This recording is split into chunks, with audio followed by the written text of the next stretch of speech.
Hi, how you doing? Welcome back to our next question and answer session.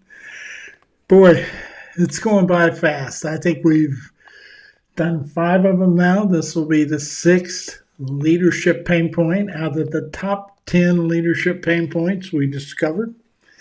Sent out some information, looked around. These seem to be the ones that leaders were struggling with the most. So that's the ones we were attacking. So this is going to be kind of a nice little series of things. So I'll try to separate and put this in some sort of package where we can say, hey, these are the things that bother leaders the most. So if you're going to try to develop something, probably start with these. But they're probably no surprise to anybody. This one we're talking about today is emotional intelligence, and it is extremely important to leadership. Probably the top three, one of the top three. In fact, if you read my book, I think there it is, Renaissance Leadership Odyssey. That book talks about changing the paradigm of leadership, because what we've done the last 4 or 5 decades, you can just take a look at what's going on, and it's not right. It's not the right paradigm. It's not the way we want leaders to be. It's definitely not the way we want to develop future leaders. So that book is called The Renaissance Leadership Odyssey. Renaissance because a new, change, different look at it, different approach to things. Leadership, of course, because we're speaking about leadership. An odyssey is a journey. It's an ongoing, exciting, adventurous journey.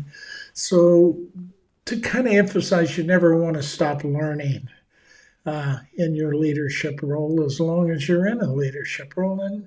And I'm guessing afterwards, I got out of it almost 19 years ago, be almost 20 years now.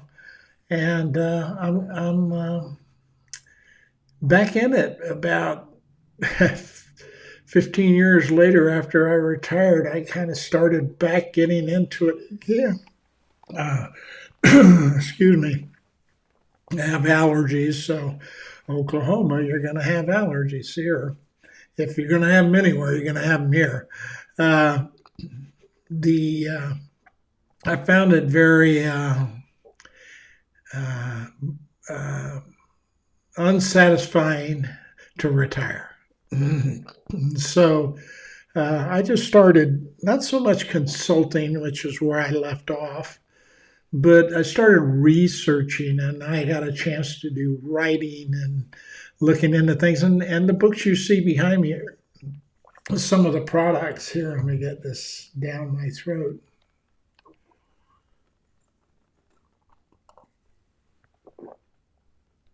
If I shake a little bit, that's because I have something called unessential shaking when you're going on 80 years old. All kinds of things hit you. But anyway, uh, leadership has not changed very much, but it does need to change. And so that's what I'm doing this last 6 years. I've been researching. I've written 3 books on communication, because communication is one of the pillars that I think leaders should master to be successful in the future. The other one is another one is what I call the psychology of self, understanding yourself well enough to know uh, who you are and what you're all about, because that speaks to the authenticity side of being a leader. And then, of course, there's emotional intelligence, the ability to interact with other people in a way that is beneficial and helpful, that builds trust and makes that happen. So that's sort of what I might have my phone on here. There we go. So anyway, that's the one we're talking about here. This is the one that's probably plagued our current leadership paradigm more than anything else. And that's the idea that our leadership has not been much about empathy. Even though it's about people, and even though we say we want to teach people, empathy as part of the leadership skill set, we don't seem to get it implemented well enough for people to feel comfortable with it. So I wanted to just talk a little bit about that. And so we're going to kind of cover that in a summary aspect of that. Excuse me if I scratch my nose again. Allergies are just tearing me up today. That's why I'm a little rasp in my voice too.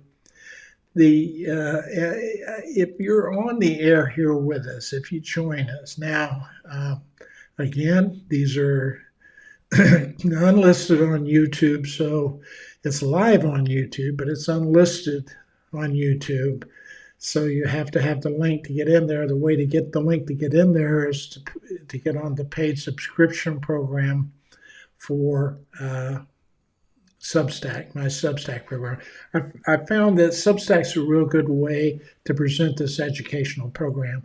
And I've got a lot of things going on it, and I'll just take a couple of seconds to tell you about that. Of course, there's the books you see behind you. Those are ebooks. They're available on the market. You can buy them on my website, victorvogel.com. But the good news is, starting, I think, next week, pretty sure we've got all the kinks ironed out, I'm actually going to offer all of my books. I think there's the Renaissance Leadership Odyssey, the 3 communication books, and each one of those communication books has a workbook that goes with it to kind of help you get in and work with that. We'll talk a little bit about that towards the end, because I got something I want to show you at the end about how to use these books. These are textbooks. They're not meant to be New York Times bestsellers. They're meant to give you good quality information that if you go out and practice it and do it, you'll become more proficient in your interpersonal communication, which is a third pillar that I told you, and which is my area of expertise. So I've written 3 of those books in there, plus the leadership book, plus a couple of other workbooks that are more enhanced to help you become more skilled even. And then I'm also putting things on there that some of the things, like there's an article on there about how to select people, how to start looking at that, defining how you're going to select leaders. There's a book, and these are smaller, not a lot of pages, but they're informationally very sound.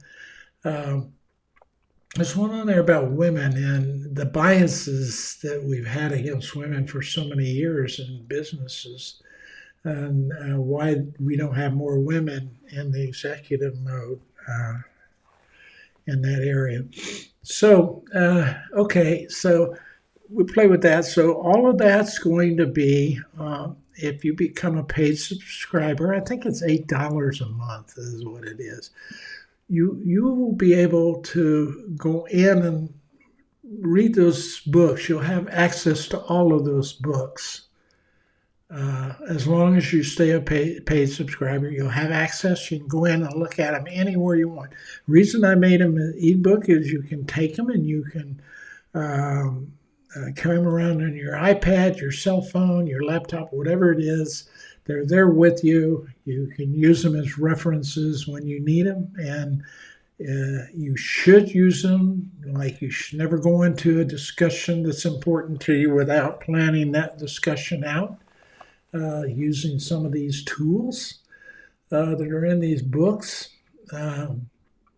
So you may not remember all the steps that we talk about in these training sessions. So the idea is to have the training sessions, to have the books so you can look at them, have the videos so that you can refresh your memory. Each of these videos comes with chapters, so you don't have to, if there's a certain section you're looking for, about the video that you'd like to look at also, you don't have to go through the whole video. You can go just look at that chapter and make it just go there, and then you're on that topic you want to visit. So that's on there. So you've got a full-blown digital library.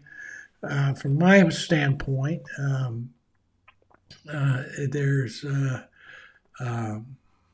I don't think I have the potential to put the other two books on there. There's some books I'd love to put on there.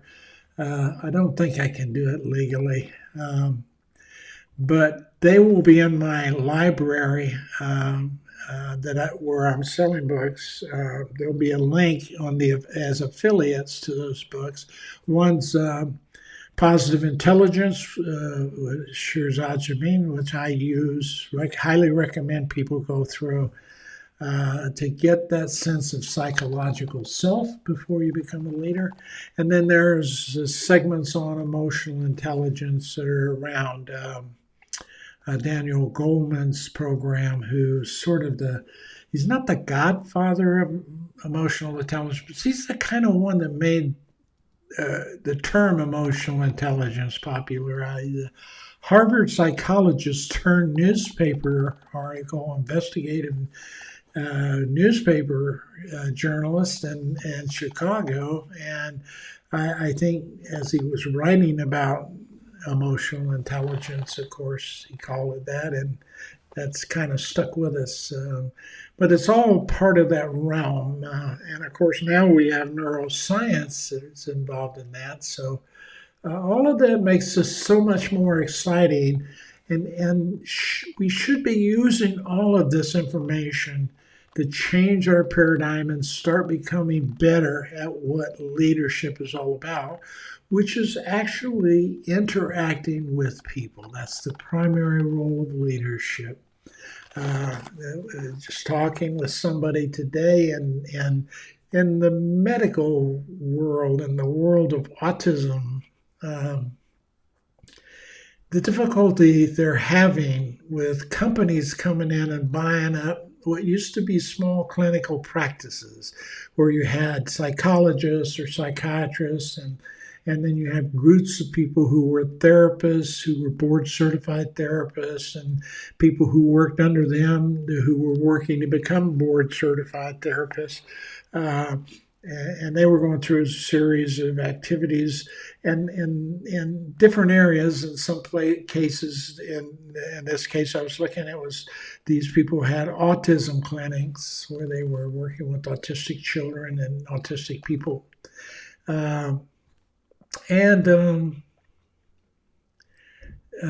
What happened here is business groups began to see that there's quite a bit of money, or could be quite a bit of money. If you wanted to focus it on money, you could up the rates several $100s per hour, and people would get insurance coverage to pay for that increase over what they can afford.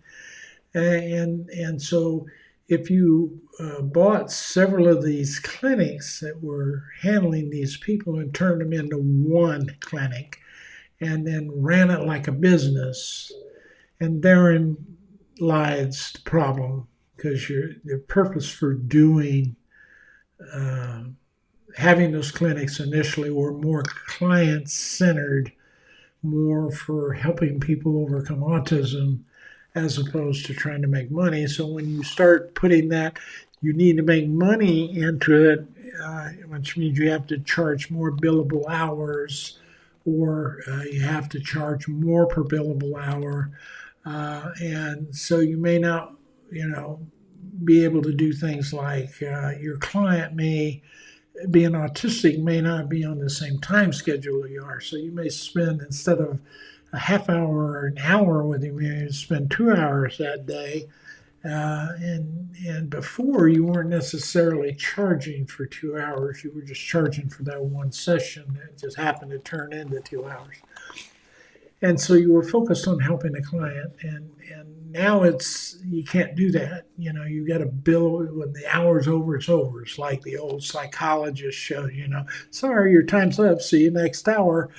We'll continue it next hour.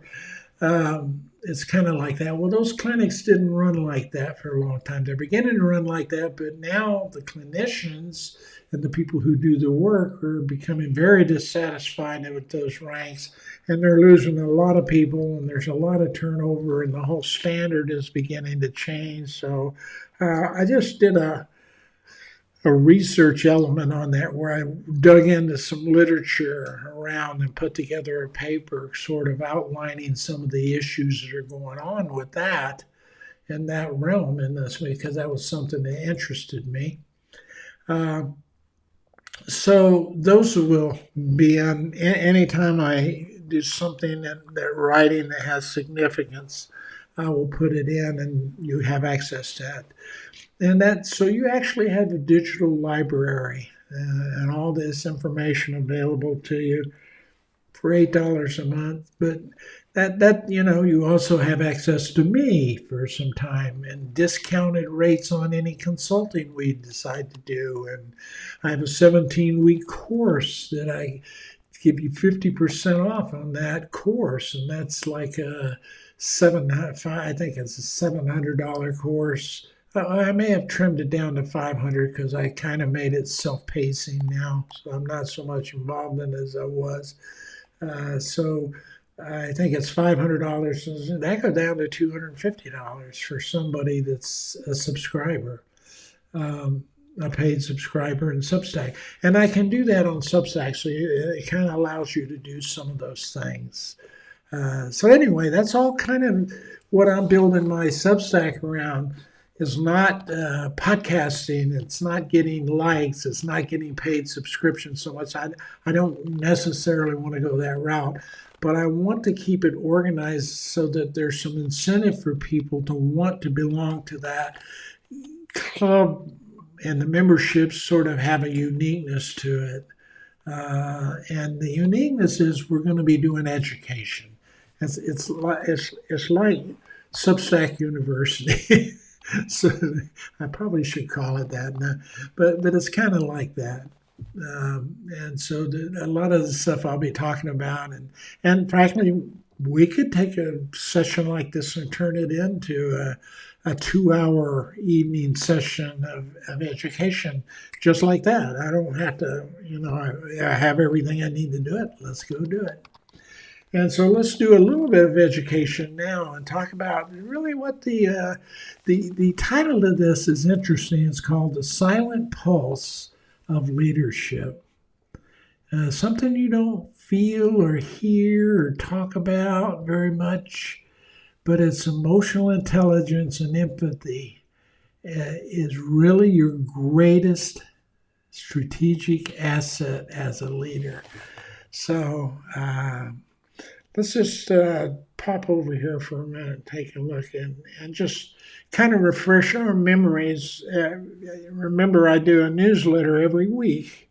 So this is a question and answer for that newsletter, but I try to just refresh your memory, and we don't have a lot of people coming on board right away with us right now. So I'm expecting this to grow, but that's okay because it's taken me a little bit of time to get all the pieces together and make sure they work. So, but I wanted to get some stuff going and launching, and this 10 pain points seem to, it's kind of a unique segment of stuff we can do. Then we'll start talking about the things that leaders out there really want us to help them with. So we'll go that route. But anyway, so what we need to do is talk about this and see how that works out. There we go.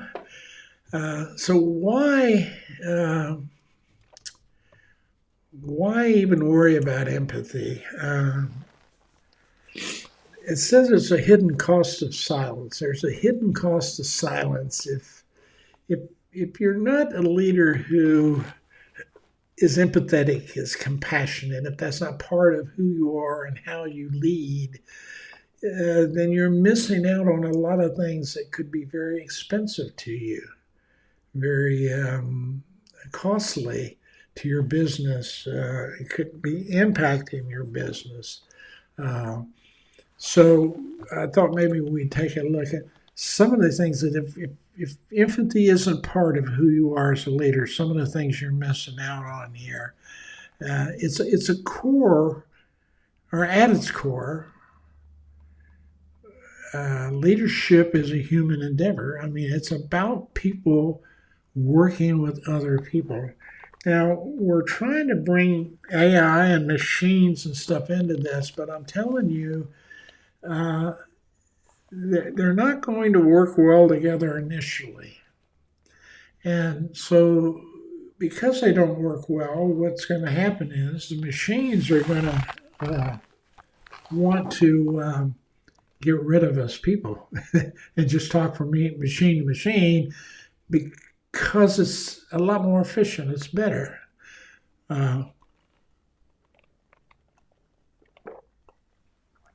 There's just some things in there that, like emotions and caring and helpfulness, that may not be beneficial to people if that happens.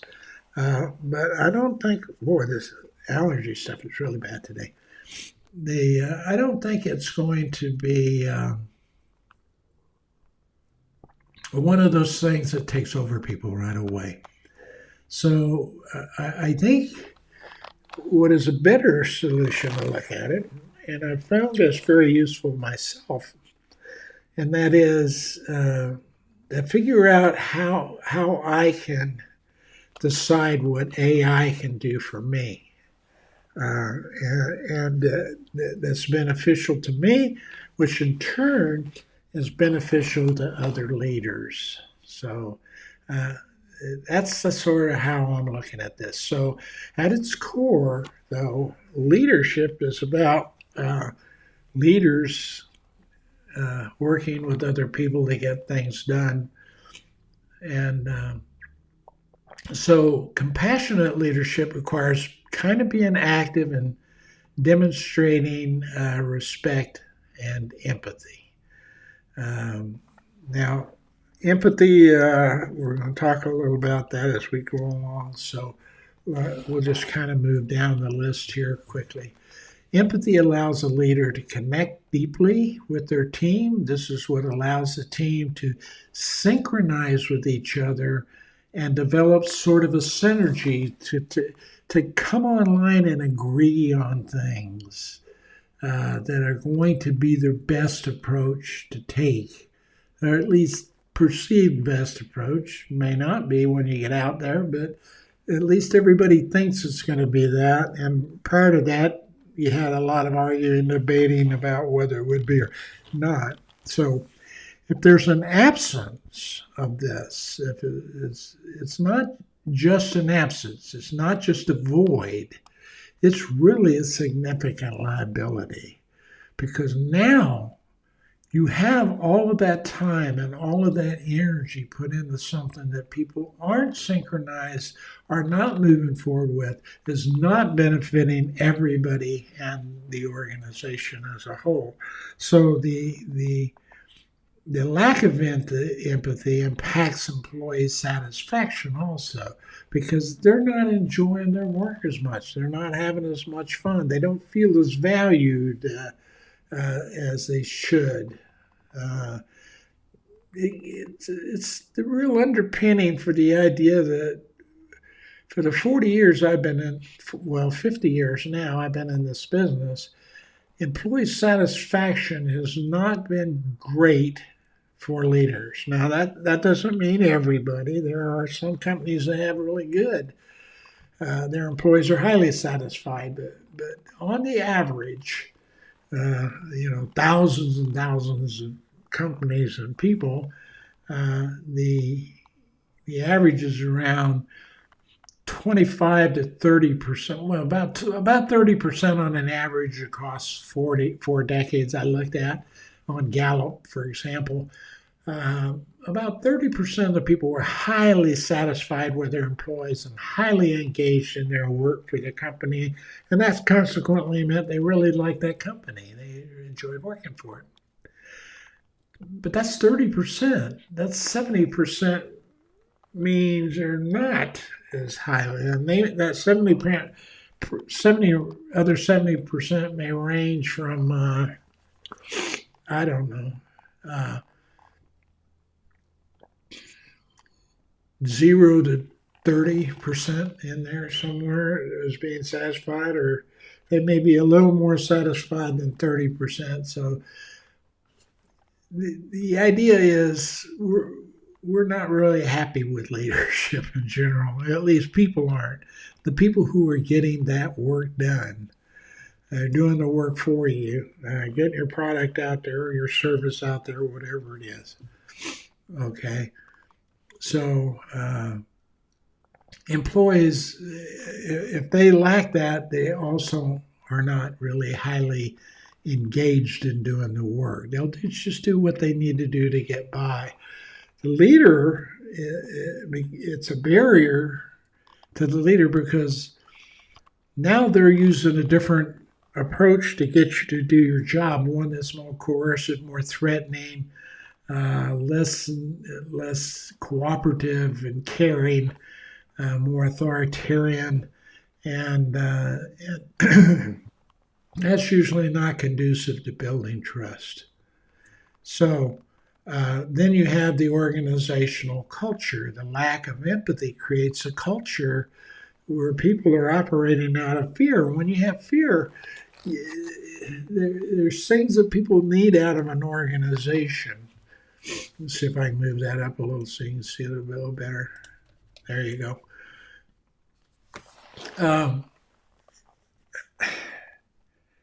When people are operating out of fear, that means they have to have this job to pay their rent, to buy food, to put their kids through school, to get medically treated, whatever that is. They need that a lot, and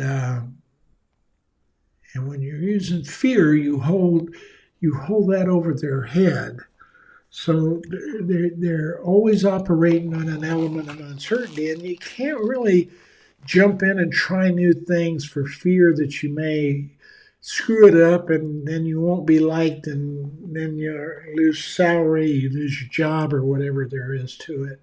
So that culture is what we call a toxic culture. One that I went into work and turned around on multiple companies out there. And I look at our country today. Excuse me for my nose, but I'm sorry, it itches so bad. And I don't want to take time to go take medicine here. I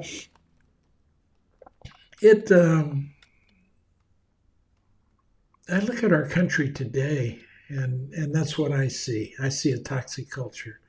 And you see how uncomfortable that is for people out here. So, over the last 10 years, maybe 15 years now, something called neuroscience has come into play. It allows them to use MRIs and other electronic devices to identify which parts of the brains are firing when you're doing certain things, so they can equate when you do this is the part of the brain that's active and what's happening when you do that. And we're learning quite a bit about the brain. We're not totally out there knowing everything yet, but we learn a lot. So, for example, we learn at birth and up until you're 2 years old, the babies, they just use their right brain. It's all emotional, all loving, all caring, all emotional. And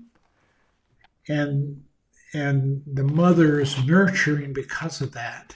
The mother reacts to that.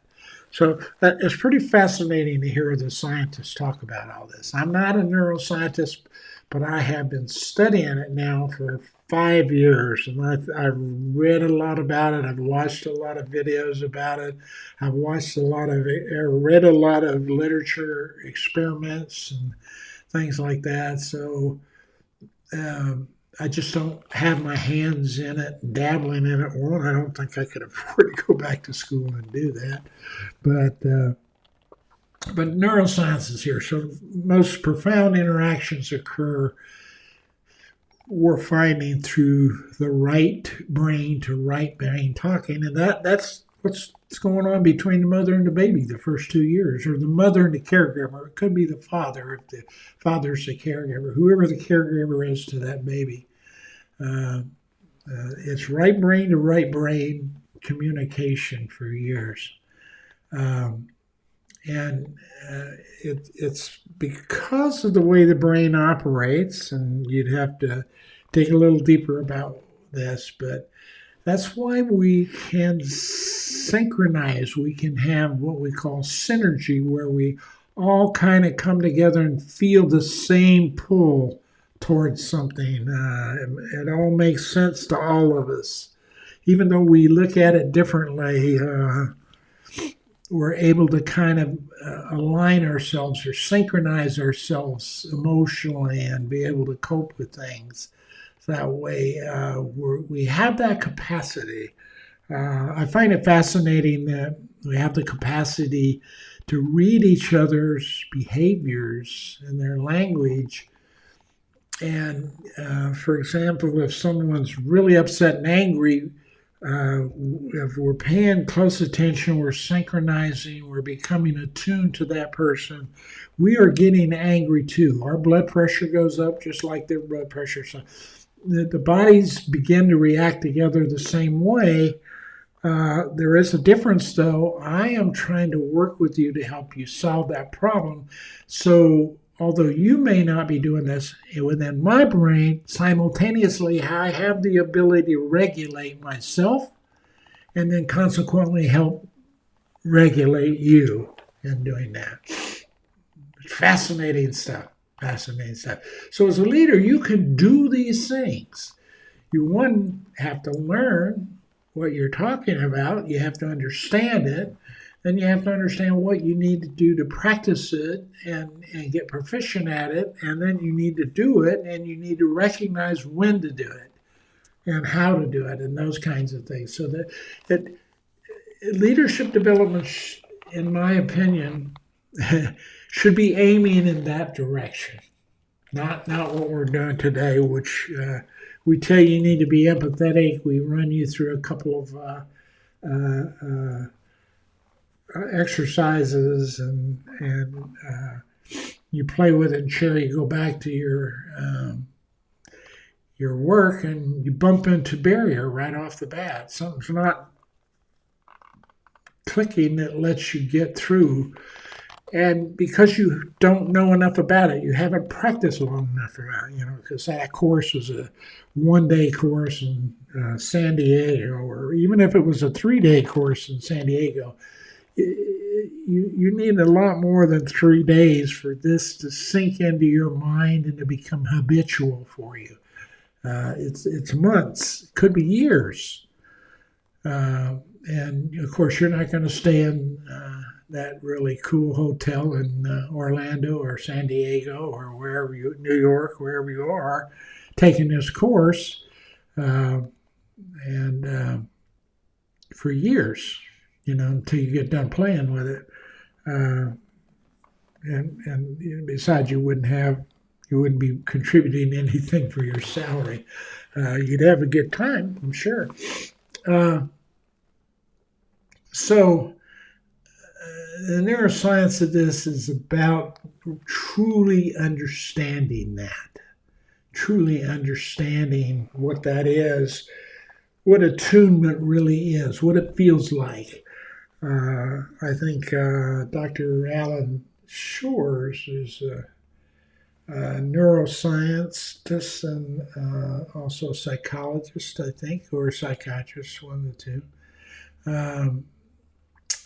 Studies this area a whole lot, right brain thinking a whole lot, and his deal was, this is so powerful, and why, for example, nonverbal communication is so powerful is you've got two orbs here that are outside of the skull, your eyes, but they are the only organs directly attached directly to your brain.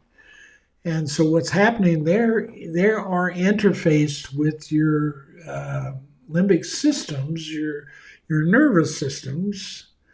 You have sympathetic and parasympathetic nervous systems. I can't always remember which one of those is which, but one of them is that automatic. You don't think about your heart beating all the time, but it is. It's in there and it's reacting to your nervous system and what's going on. Man, I'm so sorry. And what you have is two people looking at each other, and you have two nervous systems reacting to each other.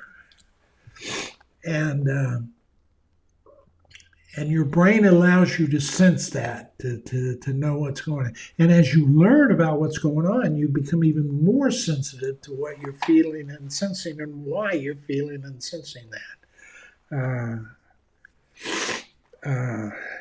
So that's why we're saying you can be empathetic. You can literally feel what the other person is feeling. You can walk in their shoes. You literally can do that.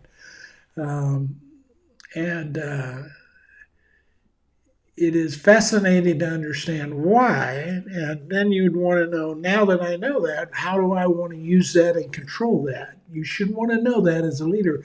Stuff we are never been touching in leadership school. Now, you might get it in a class in Harvard, a class, but to study it for an ongoing basis for years and practice it until you're proficient at it, that's not happening anywhere, but it has to start happening. That's one of the areas that I say is important in the Renaissance leadership development. This is the area of that psychology, self-psychology you need to be aware of, is to begin to understand enough about yourself in these terms and these areas of your life as a leader where you can be proficient at them. So when you don't do that, when that's not happening, when you're not attuned, it's deeper than just having a void. So Dr. Shores emphasizes that for feedback to be effective, in other words, when you're seeking feedback from somebody or somebody's giving you feedback, for it to be effective, there must be a synchronization of emotional states. In other words, you both have to be in a receptive state to want to hear and receive, to give and to receive feedback. You have to be in that emotional state. If one of you is against it, then you've got a barrier right there. If the leader delivers constructive message with body language, nonverbal communication is consistent with the words that they're using.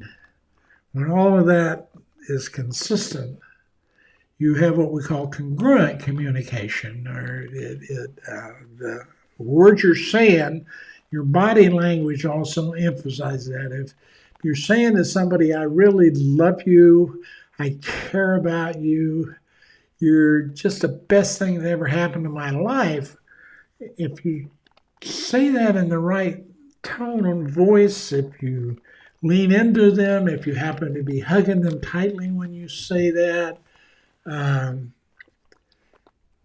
that all set, your hormones both start reacting similarly, because that's how we're built, similarly.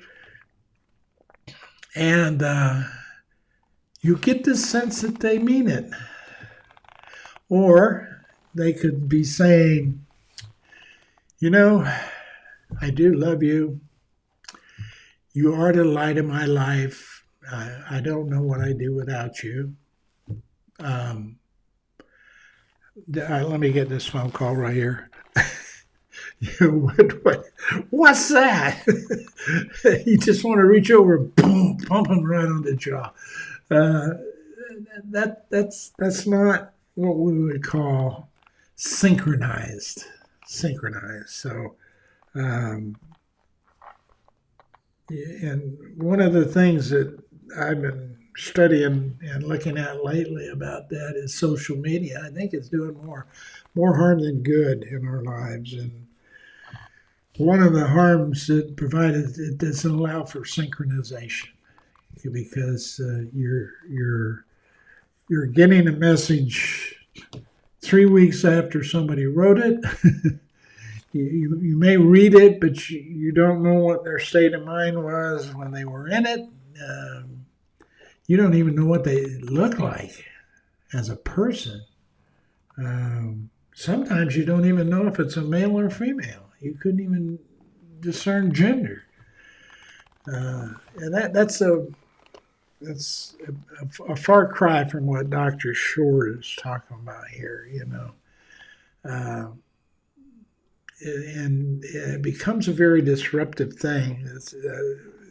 Social media is asynchronous, which is, it's delayed. It's not something that's happening simultaneous with each other.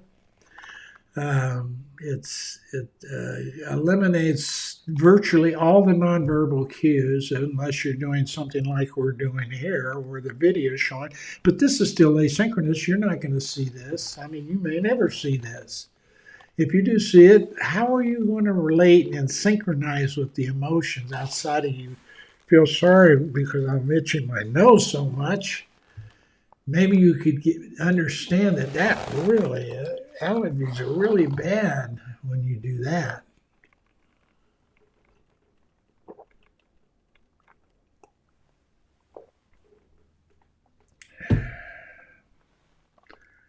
So that's what we mean by attunement. That's what we mean by synchronization. You can actually do that. When you do that as a leader with your people, you're closer to them, okay? No, you can't send the emoji hug and expect them to have the same feeling that if you were really hug them and you care about them and you were concerned in the proper way, something that's not threatening to them. It's not the same thing. And the closer you can learn to make yourself available to do that kind of in-person communication, the more you're going to be able to synchronize with your people, the more effective you're going to be with them as a leader. So, sympathetic nervous system, we talked about. What happens here is,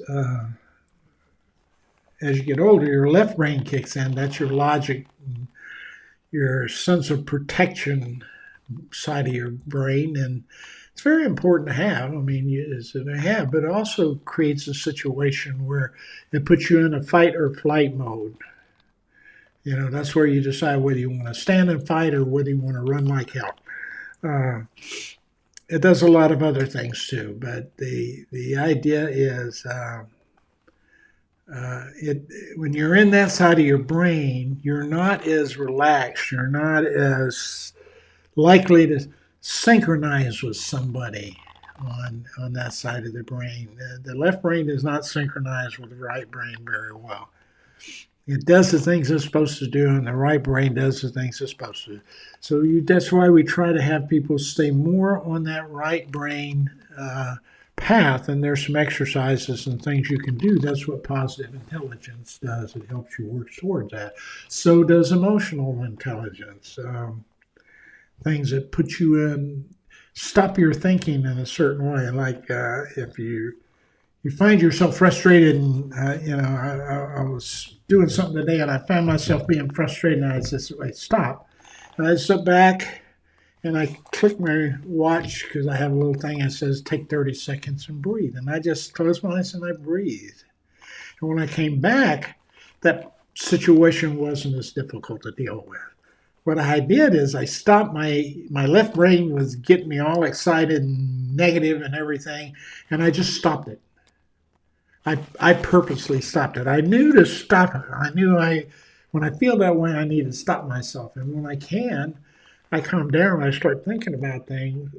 I find myself being able to handle the situation easily. It doesn't work every time, but most of the time it does. And the more you practice taking a few seconds a day, 20, 30 times a day, just a few seconds. I know I set my watch set and it goes off and it says, time to just take a breather.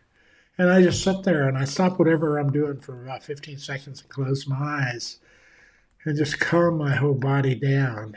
And then I come back at it again. And that does work. It teaches you to stay in that side of your brain, which is more productive, more creative, more innovative, and those kinds of things.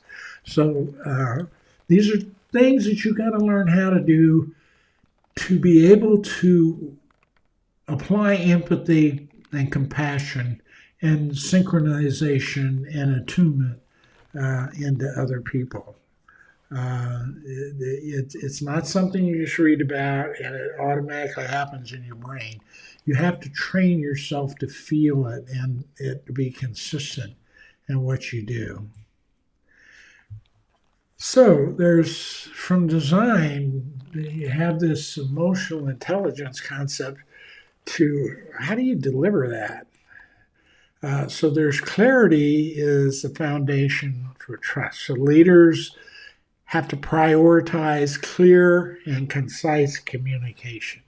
This is where the communication model comes into this. I have a book out there. You saw it, I think, earlier. It might still be back there. It's on this side over here now.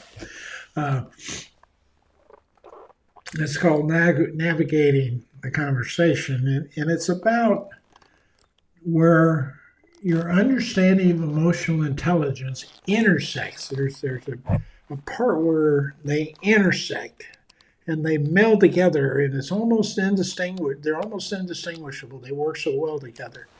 And that's what he's talking about here. That's where you're able to begin to build trust. And when you're able to use communication, the tools of communication to deliver your empathy. One of the things I discovered early on as a consultant was when you go in and work with leaders, a lot of times people were measuring leadership skills and all that kind of stuff. And they were seeing that employees were making comments about leaders that they weren't doing this, they weren't doing that, which gave them the perception that the leader didn't understand the leadership skill.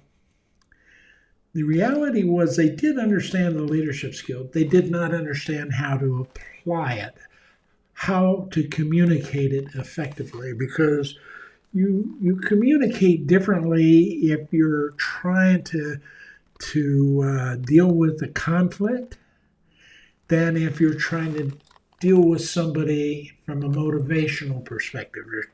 There's two different approaches, two different delivery systems of your communication and your messages and how you want to emphasize certain nonverbal things and certain keywords and things like that ignite people in one situation, or it might be in a different situation. You're going to take a totally different tack. So if somebody, for example, is doing something that's dangerous and it looks like they could get hurt immediately, then you yell and scream at them. You don't take the time to be empathetic or compassionate.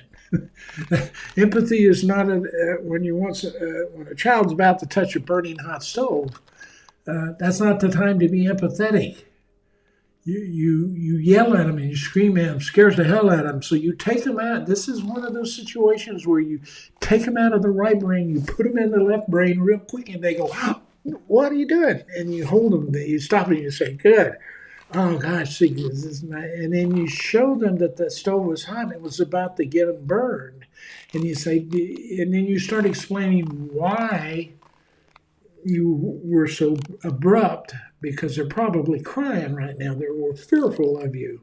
And you want to say, "No, I don't want you to be fearful, because there are times where I will have to do that to protect you, to keep you from being hurt. But that's because I love you." So you have to, after you do that, it's okay to be in that left brain. There are certain things, that's how you get protected. But you can't stay there. You want to bring them back out of there, back into that right side of the brain, and synchronize with them and make it feel more comfortable for that. So that's something that I like to tell people about this. Now, I'm going to take a little longer on this because I think it's a little more important for you. So how you deliver your message is important. Is it clear? Is it concise? Are you delivering it in person? Are you delivering it with sticky note, with 2 words? Kick your ass if it doesn't get done. It's not synchronizing. It's not synchronizing. You may think it's clear, but it may not be clear. It may be creating a whole bunch of other issues that you don't want to be between you and your employee.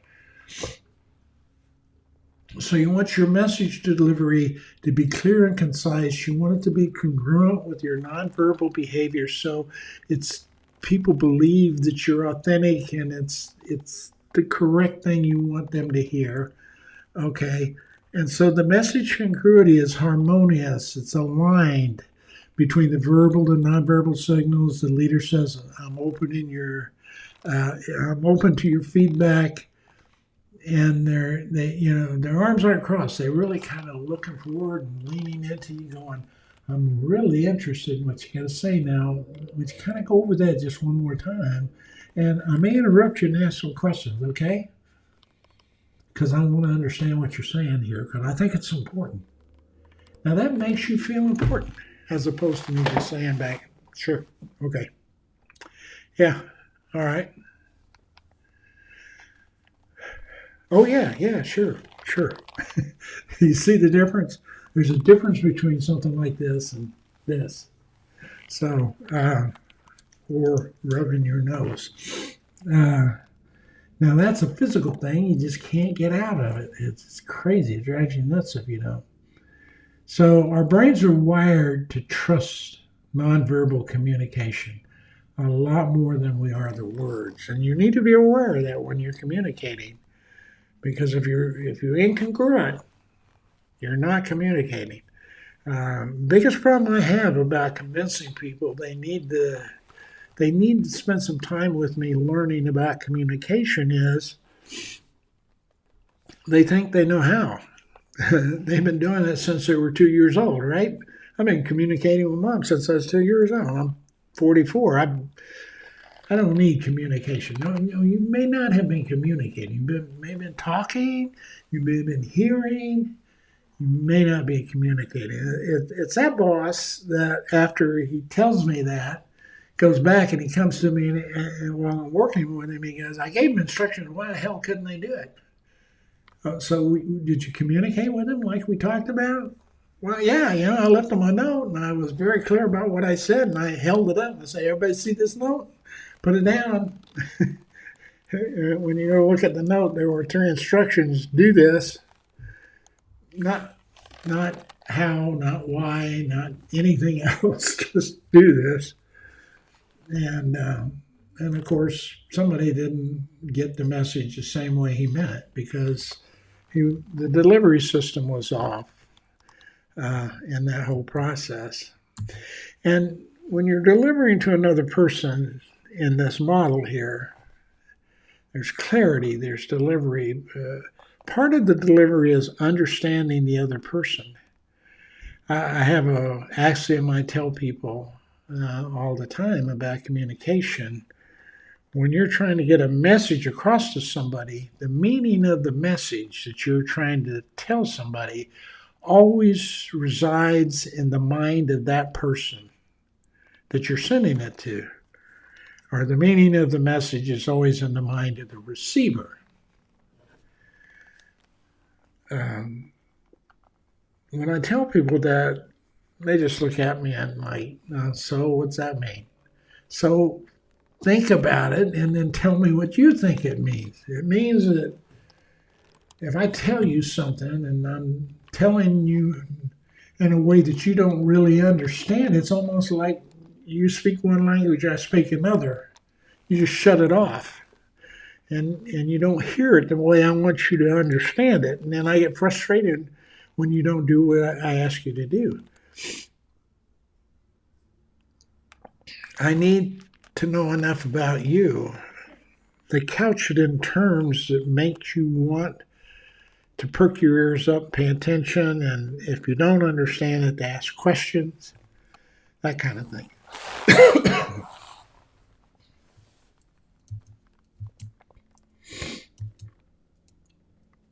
So I'm just going to cover these 3 key steps really quick here because we talked a lot about this.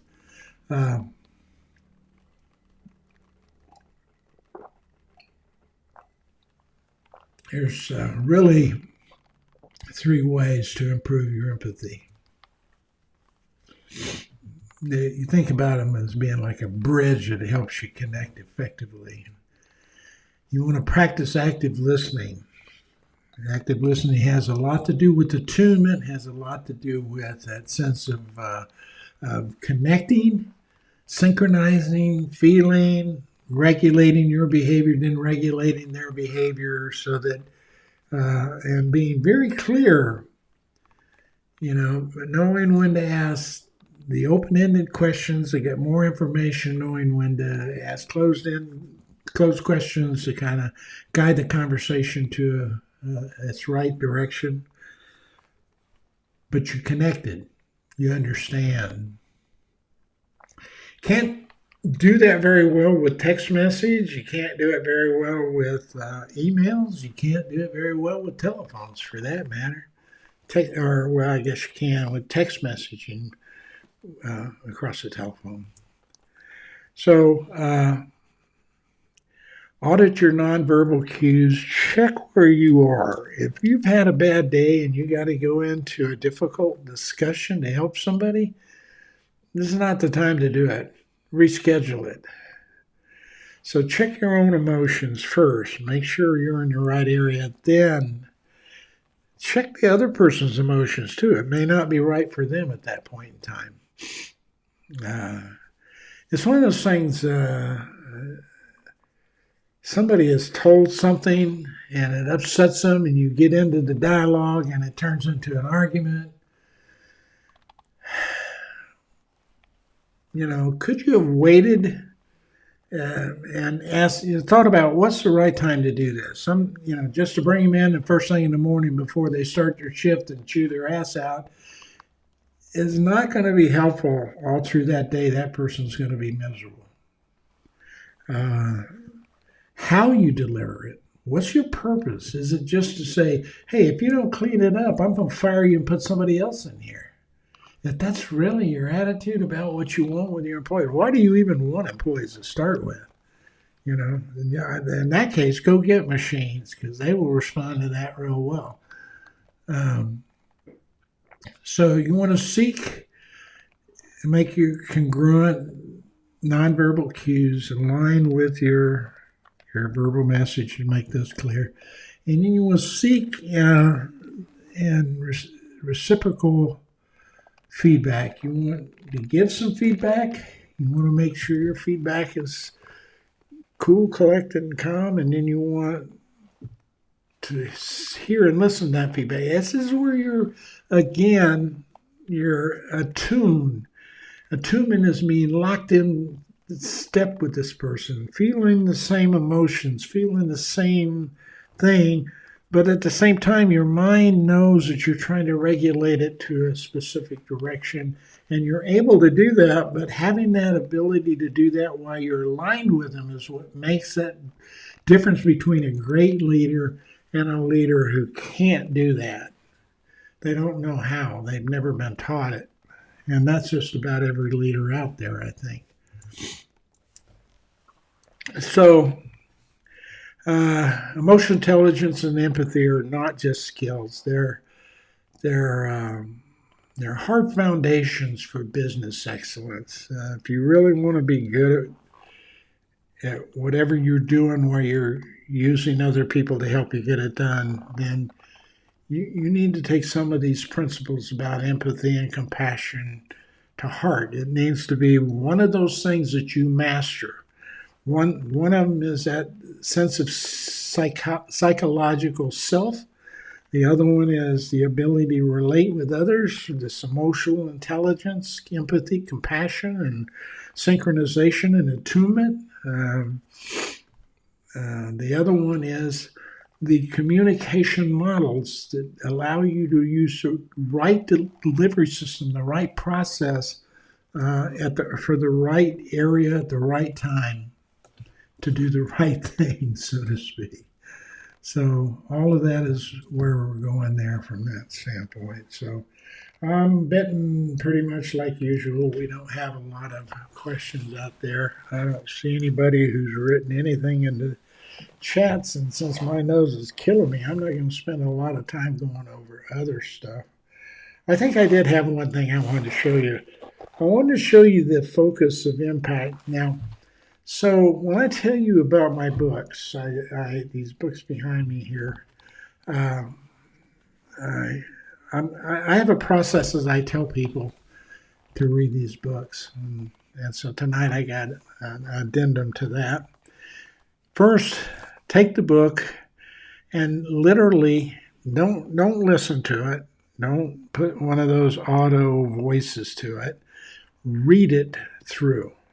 Read it through. Keep your reading skills sharp.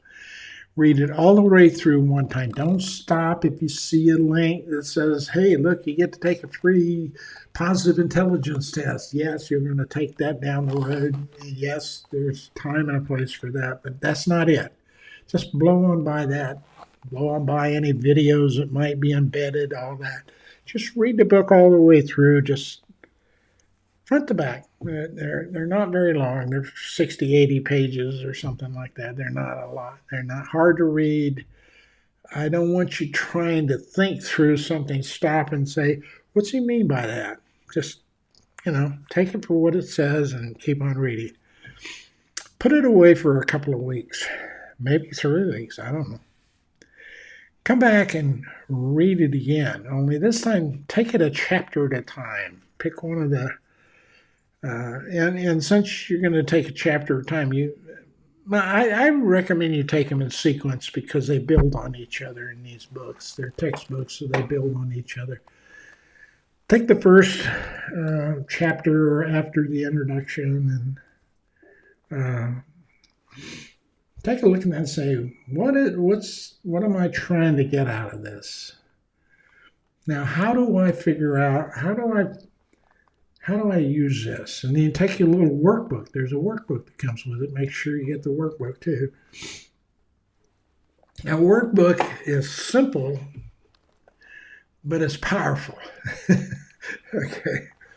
It's going to make you, if you use it right, you're going to be doing some simple things, but you're going to be doing them a lot, and you're going to be doing them and asking questions. So you're going to do this exercise that tells you to do. You're going to think about it. And you're going to journal it a little bit. You're going to look at what you said today, what you said 2 weeks ago compared to today, and what's different about it. Those are the things that seed in your mind the learning of these tools. And then there's ways that you can, a lot of this is about observation. It tells you to go out and observe somebody and send an argument. How did they handle it? What did they do? Did they follow the processes that you learned? All that kind of stuff. But you may not run into anybody who's in an argument, so I have a solution for you. Here is some nonverbal stuff. Remember, I told you you can see whether people are synchronized or not just looking at how they're reacting to each other's nonverbal cues, how they might be using those nonverbal cues to try to dig out what's being said. Okay, so we have here a program here on Friends, and somebody on YouTube pulled this up. I can't play a lot of it because it's got copyright, I think, to it. I'm not sure if it does or not, but I'm going to use it because if they holler at me, I'll help them back at this person. Say, can I use this? It's an old version, so let's listen to some of this. First there was PlayStation, aka PS1. Then there's PS2, PS3, and now PS4. And that makes sense. You'd think after Xbox, there'd be Xbox 2. But no. Next came Xbox 360. And now, after 360, comes Xbox One. Why one? Maybe that's how many seconds of thought they put into naming it. Can you get the butter, please? However, with the Xbox One, I can control my entire entertainment system using voice commands. Up until now, I've had to use Leonard. Then get the other one. Pass the butter. Hang on. I don't feel like you're taking this dilemma seriously. Fine, Sheldon. You have my undivided attention. Okay, now, the PS4 is more angular and sleek looking. No way! It's true, but the larger size of the Xbox One may keep it from overheating. You wouldn't want your gaming system to overheat? No, well, you absolutely would not. And furthermore, the Xbox One now comes with a Kinect included. Included? Yes. Not sold separately. Although the PS4 uses cool new GDDR5 RAM, while the Xbox One is still using the conventional DDR3 memory. Why would they still be using DDR3? Are they nuts? See, that's what I thought. But then they go and throw in an ES RAM buffer. Whoa, wait a second. Who's they? The Xbox. You're kidding! No, I am not. And this ES RAM buffer should totally bridge the 100 gigabit per second bandwidth gap between the two RAM types. This is a nightmare. How will you ever make a decision? See, I don't know. What should I do? Please pass the butter! That is a great show to study nonverbal communication. You literally could take my book, read a segment, watch the series, see where some of that is happening, not happening, try to identify it, try to see what worked, what didn't work, why it didn't work, what they could have do, what you think they could have done better, journal that, make some notes on that, go look at something else, a different show. It doesn't have to be a funny one that has a lot of emotion in it right now, maybe more than action and all that, which I find interesting, is something called Landman. It's about oil company. I think it's on Sunday nights. Billy Bob Thornton stars in it, and it's a lot of emotion. It's a lot of human interaction, and you can literally watch what's going on and ask yourself, okay, can I see what's happening here? What, is a nonverbal communication congruent with the verbal communication? When are they using nonverbal communication to make a point? Are they synchronized? How do they resolve the differences in their communication? When there's an argument or there's differences, how do they resolve those? So there's skill sets that you're using your communication processes with, like conflict management, or when somebody's upset, you're trying to regulate their behavior down to a normal, easy paced thing. That happens a lot between Billy Bob Thornton in Landman and his ex-wife, who now lives with him again. So you can imagine all the emotions that are engaged in there. So take some time and read these books. For $8 a month for the next few months, if you spent $24, you probably paid the price of one book, and you will have read 6 of them. And you get to play with them because they're on your phone. Okay, so if you happen to be out on business traveling, and in the evening you're watching this show,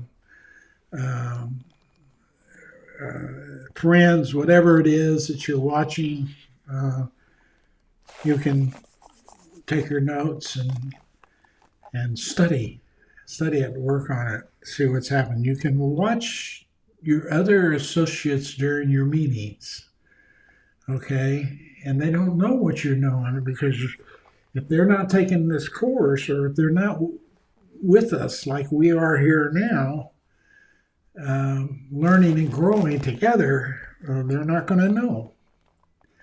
And this is one way, this is where ethics and morals come into play, because you can use this stuff to be very devastating and evil for all the wrong purposes and do it extremely well.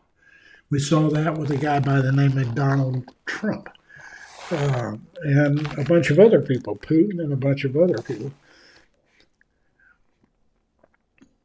But you can also use it to make things happen correctly and be much more persuasive in that light. And I pretty much can't handle much more my nose getting in the way of our presentation. I apologize so much for it, but I wanted to get it out. I want to get it on the table for you to look at so you can start working with it, start playing, start telling other people to come on over. This is a graduate level educational segment on leadership communication that's going to go on for weeks and months, maybe, depending on how many people are involved.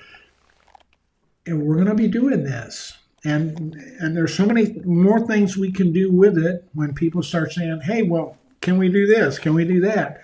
We go, sure, let's try it. So there's so much more that can come out of it that's going to allow us to learn and play with communication, become so much better at it, and build better leaders who aren't having arguments like I saw in the hearing today. That I don't even know why they have those damn hearings. They're useless. I told somebody the other day, if I was consulting during that hearing, if I was hired to take a look at that and help them figure out how to have better hearings, I would have got up in the middle of it and said, stop it. Just leave, get up, everybody go out and do something that's productive, because you're sure as hell not productive in here. And here's why. And I would be very congruent. My nonverbal signals would be very clear too. But sometimes that's what you need, because they need to hear it. Because you don't want them at each other's throat, not making any progress, getting together. I mean, they're both people. They both have things going on in their lives. Yeah. If there's an evil person, you can't get past the evil. You let something else take over there besides communication. I think that'd be called a rule of law if it ever comes back. But all kinds of places to play with this. You got the reading material available to you. You got all kinds of other places you can look at.